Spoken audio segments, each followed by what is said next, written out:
bonjour, chers spectateurs. Nous voici ici dans la série de, d'entrevues pour UFA qui s'appelle Face à nous. UFA, un organisme sans but lucratif se veut rassembleur des francophones et francophiles, créé il y a 3 ans à Montréal. Et nous avons ici Monsieur Serge Lerus, qui est le directeur euh, des communications de l'UFA. Et nous avons notre député, notre chère députée Sadia Gougué, qui est députée NPD. Elle a été élue sous les bannières de NPD. Et elle nous a fait l'honneur aujourd'hui de répondre à nos questions et de nous amener des éléments qui vont inspirer la relève de demain et de nous parler un peu de son parcours. Donc, on est juste ici pour ça. Et l'émission, encore, je vous rappelle, s'appelle Face à nous. Bonjour, Madame la députée. Bonjour Ange, bonjour Serge. Je suis ravie de pouvoir être présente avec vous cet après-midi pour le lancement, hein, puisque je suis une des premières qui est interviewée. Ça me fait vraiment grandement plaisir et je suis moi-même très honorée de pouvoir participer à votre émission. Donc, vous souhaitez que je vous parle de mon parcours, de comment j'ai débuté et là où je suis arrivée aujourd'hui, de quelle façon. Je vous dirais tout simplement, peut-être rappeler que bon, j'ai été élue le 2 mai 2011, donc avec l'équipe de notre chef, défunt chef, donc Jack Layton. Aujourd'hui, nous avons comme chef du nouveau Parti démocratique, donc NPD, M. Thomas Mulcair. Donc j'ai été élue à ce moment-là et je suis actuellement porte-parole adjointe en matière de citoyenneté, immigration et multiculturalisme et également donc leader parlementaire adjointe donc au sein de l'opposition officielle donc au gouvernement du Canada donc à la Chambre des communes. Donc mon parcours, moi je suis native de France, dans le sud de la France, donc à Istres, une petite ville, là, pas très loin de Marseille. Et mes parents, eux, se sont installés en France, donc dans ce petit coin de la Provence, où je suis née, donc en provenance d'Algérie. Ils ont quitté une oasis dans le sud de l'Algérie qu'on appelle El Megayer, pour venir donc sur un plan économique. Donc mon père, pour améliorer bien évidemment sa situation économique, donc a décidé de venir donc en France. Ils s'y sont installés. Ma mère l'a rejoint quelques temps après. Et nous sommes tous donc nés en France et je fais partie d'une fratrie de 12 enfants, dont 7 filles et 5 garçons. Bonne famille. Oui. Donc bien évidemment des parents très très courageux, des parents qui nous ont partagé véritablement des valeurs de justice, des valeurs de tolérance, des valeurs d'ouverture, d'acceptation de l'autre. Et bien que nous ayons grandi et que j'ai grandi dans une famille donc avec un père ouvrier, donc une maman qui n'a jamais travaillé, et donc avec très peu de moyens, mais la porte était ouverte pour les autres. Et ça, c'est vraiment des choses qui ont marqué mon enfance et ma jeunesse et ma vie d'adulte, avec véritablement cette notion de partage très importante, et aussi cette notion de justice sociale, de justice entre les hommes et les femmes, qui sont sur un territoire à un moment donné, quelle que soit leur trajectoire de vie, qui les amène parfois à laisser leur pays, hein, et aller vivre dans un autre pays. Et je crois que fondamentalement, l'équité et également l'égalité dans ces nouveaux territoires où les hommes et les femmes, quelle que soit leur origine, peuvent participer à bâtir un pays, à bâtir une nation. Ça, pour moi, c'était quelque chose de très important. Bien évidemment, le contexte français, tel que je l'ai connu, moi j'ai grandi là-dedans, donc j'étais répertoriée, entre guillemets, comme issue de l'immigration, deuxième génération, avec toutes les problématiques liées à ces difficultés d'intégration, d'insertion en emploi, de trouver sa place dans un pays où on est né, dans un pays où finalement les mots liberté, égalité et fraternité sont les emblèmes de ce pays qui est la France, mais que l'on ne retrouvait pas nécessairement dans notre quotidien, en tant que je vous dis que ces familles-là, ce nombre important de familles qui étaient venues d'horizons divers, et particulièrement ceux qui arrivaient du Maghreb, qui avaient d'énormes difficultés à trouver leur place dans cette société française, donc pays qui est le nôtre, pays où on est né, où on a grandi, où on a fait des études, où bien évidemment on se sent français à part entière, et on ne voulait certainement pas se sentir donc français mis à part. Et c'est dans ce contexte que j'ai grandi, dans ce contexte que par la suite, je suis allée à l'université, j'ai fait des études en psychologie, donc j'ai fait une spécialisation en enfance et adolescence. Et peut-être aussi dire que donc dans un milieu donc, familial arabo-musulman, donc, où la femme ou la fille doit tout de même donc, se battre pour trouver sa place et faire sa place aussi en tant que personne, en tant qu'individu, faire en sorte de pouvoir gagner son autonomie, qu'elle soit sociale ou économique, et aussi, surtout, donc avec des traditions, des coutumes aussi, que mes parents avaient ramenées avec eux dans leur bagage, et ils ne se sont pas départis de ces coutumes parce qu'ils sont arrivés dans un nouveau pays, bien au contraire. Je crois que dans ces années-là, donc mes parents sont arrivés tout de même dans les années 50, c'était encore la préservation de soi, de son milieu, de ses traditions qui étaient très fortes. Et on voit les mêmes choses aujourd'hui, liées donc, à cette question d'immigration. On sait très bien qu'il y a vraiment un ostracisme qui vite se crée et on reste entre nous plutôt que d'aller vers l'autre. Surtout que quand on n'a pas eu, comme mes parents, la possibilité d'être scolarisés, donc mes parents sont les deux analphabètes. Donc c'est encore plus difficile de pouvoir s'insérer dans une société qui ne fait pas de fait une place donc à ces personnes venues d'ailleurs. Donc c'est dans tout ce contexte, donc comme je le disais, que j'ai grandi. Bien évidemment, j'ai été très vite quelqu'un d'autonome. J'ai poursuivi mes études sans aide à la maison, donc je faisais mes devoirs, je passais mes examens, j'ai toujours voulu aller pour moi l'éducation était quelque chose d'important, dans le sens où véritablement on s'affranchit de certaines situations, on s'affranchit de certaines traditions quand on a accès à la connaissance, quand on a accès à l'éducation. Et là, je voudrais insister, oui, l'éducation des filles, des femmes est très importante. Et quand on considère les pays en voie de développement, je pense que oui, il faut vraiment, vraiment mettre le paquet pour que cette éducation soit vraiment accessible au plus grand nombre de filles et de femmes dans ces sociétés. Parce que ça nous permet de nous ouvrir au monde, ça nous permet de faire d'autres découvertes, et ça nous permet aussi de sortir de nos limites. Et je crois qu'en tant que personne et en tant qu'individu, j'ai toujours été quelqu'un qui allait au-delà de ses limites, et surtout aller à la rencontre des différences, aller à la rencontre de l'inconnu, qui moi ne me faisait pas peur.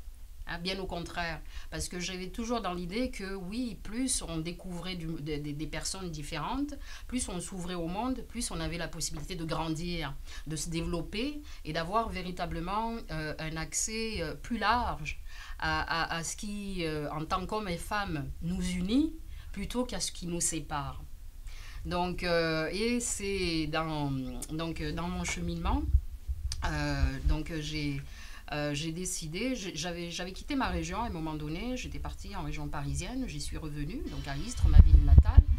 Et à ce moment-là, je bon, je constate que bon, les choses n'avaient pas évolué en ce qui concerne ma communauté d'origine, donc maghrébine, des jeunes qui avaient été scolarisés, qui s'étaient émancipés, etc., mais qui ne trouvaient pas de moyens de s'insérer et de participer à la vie municipale ou à la vie de la cité. Alors là, je me suis dit, waouh, hey, je pars quand même quelque temps, je reviens et la situation est la même. Je dis, bon, il faudrait peut-être que ça change là. Et alors, c'est à ce moment-là que je me dis, bon, une des façons de pouvoir transformer les choses et de pouvoir véritablement amener en tant qu'agent de changement, parce que je me considère comme un agent de changement et comme une citoyenne à part entière, c'est de pouvoir s'impliquer en politique. Pour moi, l'espace politique était un espace où les choses pouvaient être parlées, entendues. On pouvait faire des constats et aller plus loin, trouver des solutions et proposer des solutions donc, aux gens qui forment soit notre ville, soit notre pays ou notre région. Donc je décide donc en 1994 de me lancer comme candidate indépendante. Donc dans des régions, donc c'était des élections cantonales, donc au niveau du département, et je crée mon association Istres Égalité, et là je m'engage en politique, donc comme candidate indépendante avec un slogan « Une femme, un combat, une espérance ». Parce que pour moi c'était essentiel. Dès ce moment-là, pour moi, la jeunesse, la relève, vous en parliez, c'était quelque chose d'essentiel et d'important. Je crois que là, dans ma vie d'adulte, je prenais conscience qu'il fallait absolument tracer le chemin, ouvrir la route. Moi, je me disais, bon, moi, je vais aller, j'ai des convictions, je vais les défendre, je vais aller porter ma voix, faire en sorte qu'elle soit entendue. Et en même temps, porter ma voix, c'était aussi porter la voix de toute une collectivité. Hein, parce que n'oublions pas, enfin moi mon engagement politique a été celui-là, c'était de dire je ne m'engage pas en politique pour moi-même là. Si je le fais, c'est vraiment pour toute une collectivité. Et ça avait son importance. Et ça vous donne la force d'y aller, en quelque sorte. Parce que vous vous dites, bon, en même temps, tu vas vraiment apporter un message, mais au-delà du message, tu vas pouvoir tracer un sillon sur lequel d'autres après toi vont pouvoir trouver la trace là et poursuivre ce que toi tu as commencé. Oui. Peut-on dire à ce moment-là qu'il y a eu un affrontement entre les parents et vous-même? Au niveau politique, peuvent-elles accepter que la fille devienne politique? Oh, moi j'avais depuis longtemps brassé la cage à la maison, si je puis dire, et obtenu mon autonomie là. Ma position en tant que femme émancipée, femme à part entière, qui pouvait en faire autant qu'un homme, ça je l'avais gagné cette bataille dans ma famille là. Hein? Donc quand je me suis engagée en politique, ma mère était très fière. Bon, mon père était déjà décédé, mais ma mère était fière. C'était quelque chose d'extraordinaire. Elle est venue à mes meetings, je l'ai mise à l'honneur parce que oui, c'était elle aussi, hein, c'est une femme, donc avec tout son parcours, élever 12 enfants dans des conditions de vie très difficiles, c'était aussi lui démontrer que c'est possible, que nous les enfants, ces enfants qu'elle a portés, qu'elle a mis au monde, on était là aussi pour être vraiment les témoins vivants, si je puis dire, de ce qu'elle nous avait toujours transmis et tout ce qu'elle nous avait donné. Hein. Donc, c'était donc là, j'arrivais, moi, à un moment de ma vie où j'avais réglé beaucoup de choses, là, mais ça prendrait trop de temps à vous raconter. On y reviendra. Oui, on y reviendra. Oui, voilà. Donc, c'est certain que, oui, donc cet engagement politique, lorsque j'ai décidé d'y aller, j'avais ma famille qui me soutenait, j'avais ma mère derrière moi, qui était là, et j'avais vraiment décidé, comme je viens de vous l'expliquer, de vraiment faire ma part. Et lorsque je rencontrais des jeunes de mon quartier, je leur disais écoutez, parce que quand je faisais campagne, je les rencontrais pas mal, je leur disais écoutez, vous savez, moi, ce que je suis en train de faire là, je le fais pour vous là. c'est pas nécessairement pour moi, là. Je dis parce que moi, je sais pas où la vie me mènera dans quelques années, mais je serai peut-être plus là. Mais au moins, les traces seront faites pour que vous puissiez poursuivre la route et la voie. Donc, alors ils ne me croyaient pas trop à l'époque, là. Je leur disais, mais oui, croyez-moi. C'est sincère et c'est vraiment ce que je souhaite. C'est ma contribution, là, au monde et à ma collectivité. Dans tous les cas, je n'ai pas été élue à ces élections, mais peu importe. L'année d'après, en 95, donc, sont en place les élections municipales. Et là, bon, je décide de m'inscrire avec le groupe socialiste donc de ma ville. Et donc, je pars en campagne avec eux et nous sommes élus. Et donc, à ce moment-là, je deviens conseillère municipale donc, à Istres, donc de 95 à 2000. Donc, c'est tout un travail qui se met en place, un travail de proximité, un travail de quotidien, donc en tant qu'élu municipal. Donc, avec aussi, je pense, c'était la première fois quelqu'un d'une communauté arrive au sein de la municipalité. J'étais vraiment la première. Donc, je fais mon travail dans l'équipe, etc. Et quelques temps après, mon conjoint, son entreprise délocalise. Donc, on s'installe en région parisienne et je fais la navette. Donc, imaginez. Bon, j'avais ma fille à l'époque, là. Et pas longtemps après, quelques mois après, on se déplace encore, on va en Normandie. Donc, là aussi, bon, mais comme moi, mes racines sont istriennes, là, d'Istres. Bon. Donc, je faisais la navette, je faisais les va-et-vient, j'étais constamment dans ma ville donc où j'ai été élue, dans ma ville de naissance, où toute ma famille était restée, donc ma mère et mes frères et sœurs, en l'occurrence, et mes neveux et nièces. Ma mère a 35 petits-enfants et 7, je crois, arrière-petits-enfants. Donc, c'est vous dire. Oui, donc, donc mon mandat se termine. Vers la fin, je lâche un petit peu parce que dans le même temps, donc, je me marie, bon, j'étais mariée, etc. Mais dans le même temps, je décide de vraiment d'avoir des enfants. J'ai 4 enfants. Je suis maman de 4 enfants. Donc là, je lâche un peu le pied là, avec la politique. Je dis, bon, là, je vais me consacrer aux enfants, et en même temps, je mène en parallèle à temps partiel. Même au début, je travaillais à temps complet, mais ensuite à temps partiel, parce que j'ai eu ma 3e fille, parce que j'ai 3 filles et un garçon. Je décide de lâcher un petit peu le pied par rapport à la politique et de conserver mon travail, parce que pour moi, c'était important de mener une vie active. Donc, c'est ce que j'ai fait. Donc c'est possible. C'est possible, oui, je vous le dis, à vous les femmes qui m'écoutez, les filles qui hésitaient, on hésite, c'est certain, de se dire, bon, qu'est-ce qu'avec des enfants, etc. Mais c'est sûr, j'ai levé le pied, comme je l'ai dit, en politique, j'ai eu mes enfants, etc. Mais j'ai toujours continué à travailler. Pour moi, c'était important. Donc, et ensuite, bon, je suis arrivée à un moment où j'ai quand même aménagé mon temps. J'ai pris 2 ans de congé parental, bien mérité. Bien mérité. Et donc, et on est en 2003.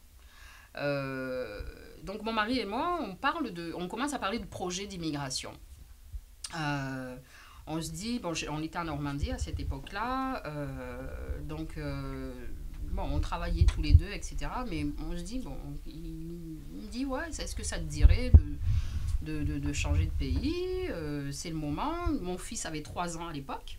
Donc on en discute de façon très informelle. Je dis, bon, écoute, fais tes recherches, là, on en reparle, là. Si tu as une destination à me proposer, pourquoi pas? Non, je n'étais pas contre, là. Donc, en regardant, etc., en prenant des informations, on se dit, tiens, une destination Québec, c'est pas mal. On parle français, une province apparemment il fait bon vivre, où les enfants peuvent être élevés et éduqués de façon très positive, etc. Et en même temps, on a toujours eu, mon conjoint et moi, cette idée de pouvoir ouvrir nos enfants sur justement d'autres espaces culturels, sur le monde. on ne voulait pas les confiner à un seul endroit et on se disait, bon, ben, c'est peut-être une opportunité à saisir et pourquoi pas construire ce projet-là pour venir s'installer au Québec. C'est ce qu'on a fait. Donc, en 2005, on vient s'installer au Québec. On atterrit à Montréal. C'était l'été, donc très agréable. Oui, l'été au Québec. C'est la vieille, presque. Justement, il était pendant l'été. Oui.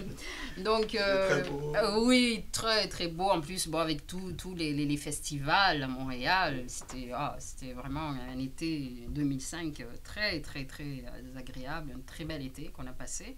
La rentrée des enfants, donc moi j'accompagne mes enfants dans un premier temps, dans leur institution scolaire, etc. Je place tout le monde, je prends du temps pour faire du repérage en termes d'emploi, etc.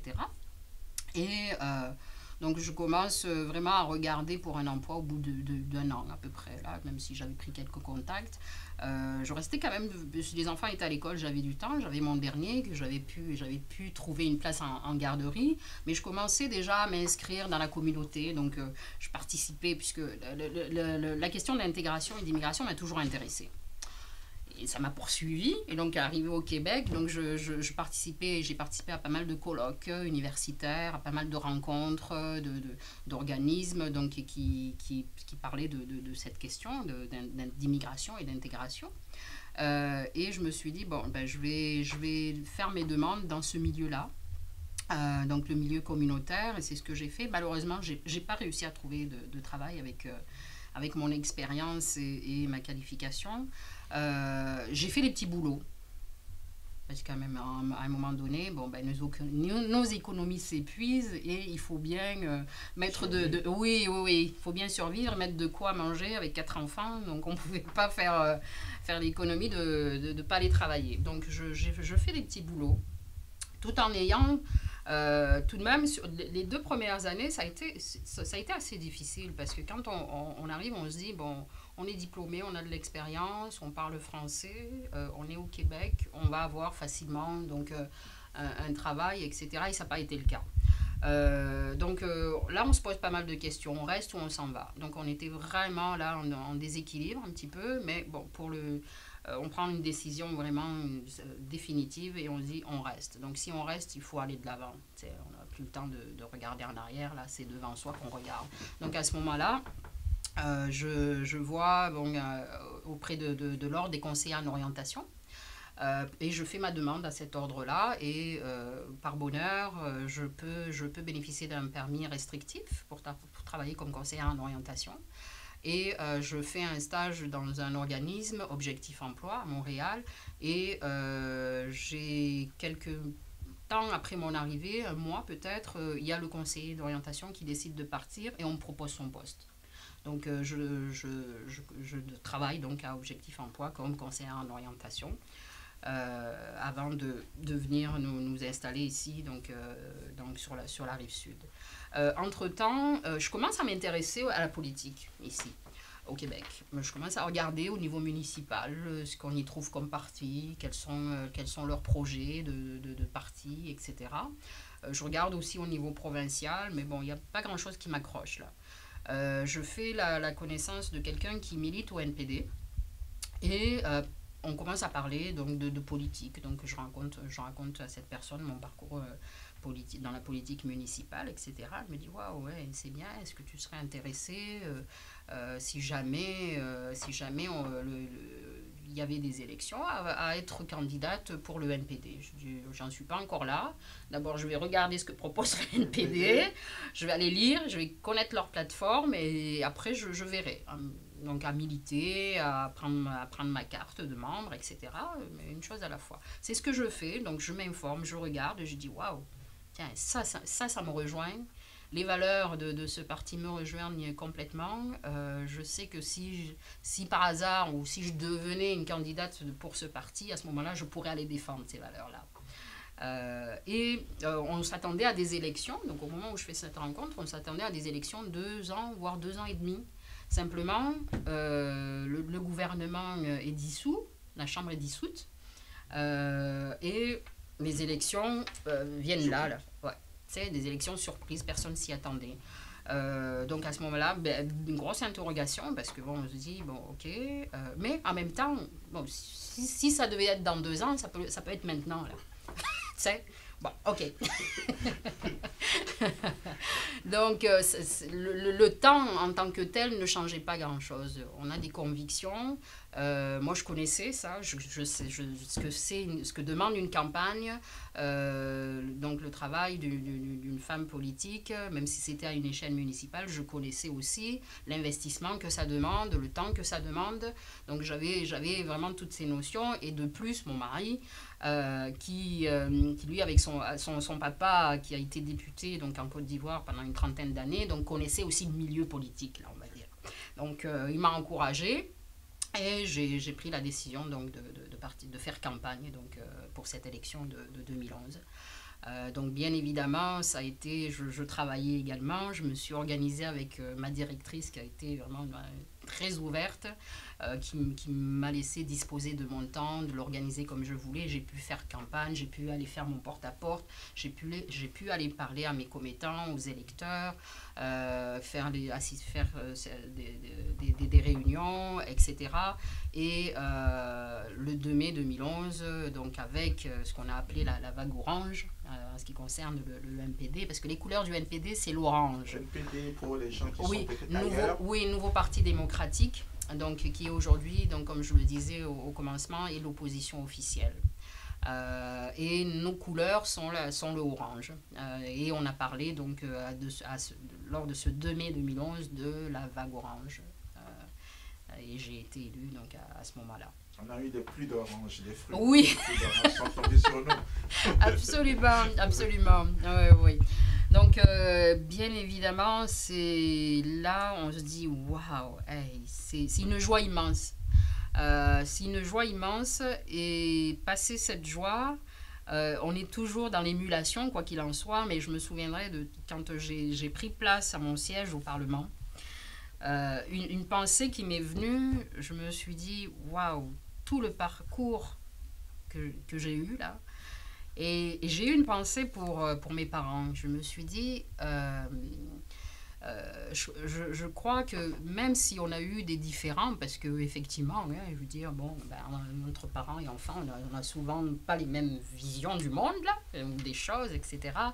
Mais le fait que ma mère et mon père ont toujours été des êtres droits, authentiques et ouverts.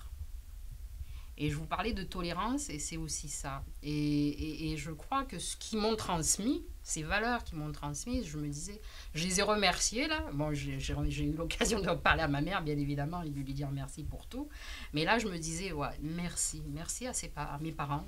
Et en même temps, je me disais, waouh, hey, quelle responsabilité là, parce que c'est immense là, tu sais, c'est impressionnant, la Chambre des communes. Et là, je me suis dit, waouh, quelle responsabilité. Et là, on se dit, pour moi, un homme ou une femme politique, en l'occurrence moi, en tant que femme politique, je me disais, c'est vraiment représenter les gens qui m'ont élue et les représenter de la meilleure des façons possibles. Et pour moi, politique et intégrité vont de soi. Éthique, déontologie.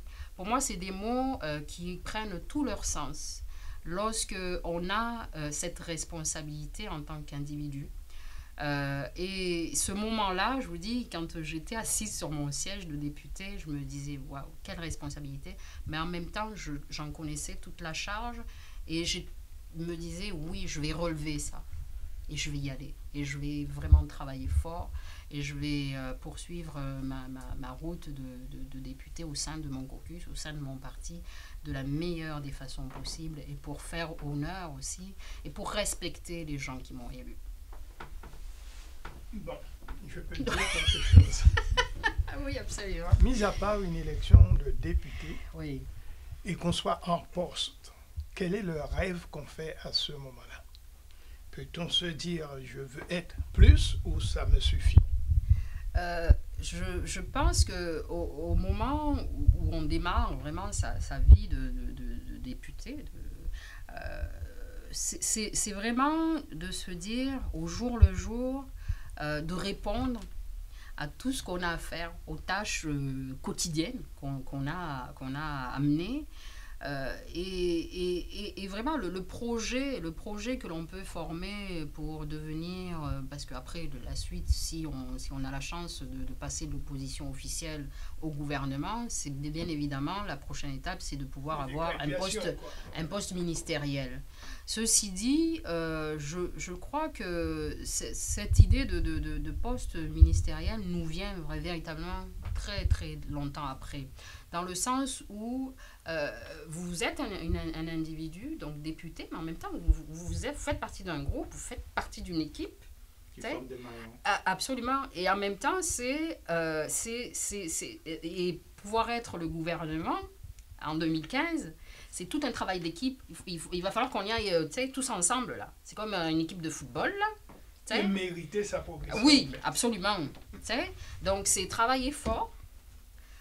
Travailler de façon constante et vraiment faire la preuve que l'on va être en mesure aussi de répondre de façon efficace donc, aux gens qui nous ont fait confiance et aussi bon, dans notre rôle de député donc, appartenant à l'opposition officielle. Il y a vraiment un gros travail qui est fait en termes, comme le dit souvent notre chef, on n'est pas là pour s'opposer uniquement, mais on est là pour proposer.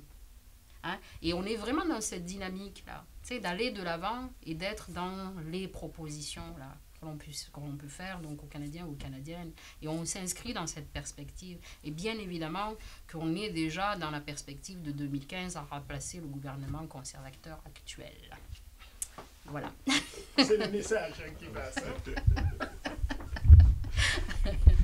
C'est tout à fait normal quand on est toujours dans l'opposition, on cherche à être au gouvernail. Donc pour pouvoir plus mettre les gestes au mot et faire des choses comme on l'entend. Merci, honorable député. C'est pas facile de parler de toute une vie en quelques minutes. Bravo. Bravo pour le parcours. On salue en passant les parents qui vous ont inculqué ces valeurs, l'originalité, l'authenticité, rester intègre. Tout ça, vous avez relevé beaucoup de défis que moi je veux souligner ici. Défis en tant que femme, défis en tant que femme d'ailleurs, défis parce que de la France jusqu'ici, vous étiez femme d'ailleurs, et défis en tant que mère au foyer. Absolument. Parce qu'on sait qu'en tant que mère, parent, spécialement maman d'enfants, c'est tout un boulot. Ah, oui. C'est pas partiel.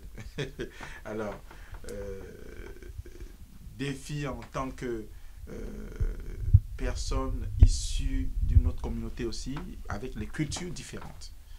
Alors, nous, on vous remercie pour ça, pour avoir partagé ça avec nous. La seule question qu'on peut se poser, quand on a des... Est-ce que la famille votre propre famille, votre père, votre mère, vos frères et sœurs, vous ont facilité la tâche parce que les parents de facto ont compris, plus ou moins, vous avez essayé de travailler la famille par rapport à ça. Est-ce que ça a été un élément positif dans votre parcours? Je crois que définitivement, si vraiment il y a quelque chose que je voudrais laisser à nos téléspectateurs, dire du moins, c'est que lorsque vous avez l'impression, quelle que soit la situation dans laquelle on se trouve à un moment donné de notre parcours de vie, lorsqu'on a l'impression qu'on est face à un obstacle, moi j'ai pris pour habitude de me mettre rapidement en mode solution. Je ne me mets pas en mode problème, je me mets en mode solution. Se mettre en mode solution, ça signifie que l'obstacle qui est là, c'est soit on va le surmonter, ok, soit on va le contourner, mais on va trouver une solution pour faire en sorte que cet obstacle ne soit plus là, présent, et qu'on aille toujours de l'avant. Et c'est ce que j'ai toujours fait, et c'est ce qui m'a porté jusqu'à maintenant. Parce que c'est sûr qu'on aurait tendance à rapidement baisser les bras, à se dire que c'est pas possible.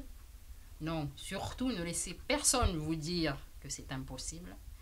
Mais et si on peut tomber, hein, je ne dis pas ça parce qu'on ne tombe jamais là, on peut tomber, mais surtout on a toujours, pensez-y, la possibilité de se relever.